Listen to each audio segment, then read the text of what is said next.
Gubinil an vanran dug machri gras skillir a bar druchta.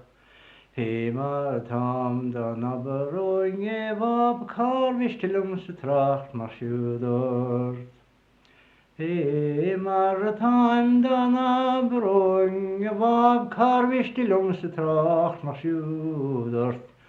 De chuistecham de lá de bhéing de gheandach ná de chlú de bhesteachá agus de bhúnteocht.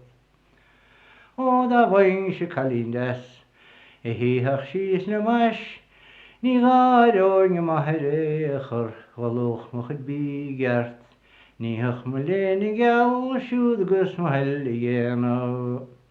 Ring siad him mar bhrat bóigard agus gúna pled, agus chóireoing fad an réimiúd, seáil an scail a ceart a bhí níos dandy cap agus aprún den kingdom Céimríc.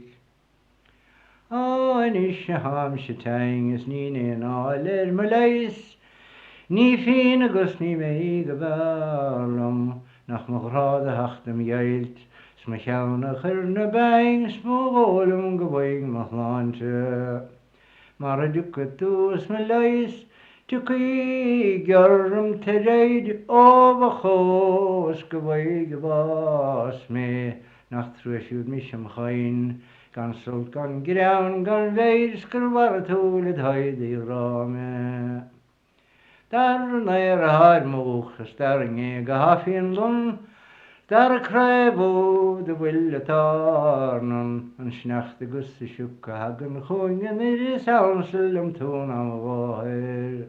Dar a bhfuil a gut hawl agus bus, hir agus muir an átrib, dádig fásilum, fósing hénach tús níos garhing se go lám a bhás le.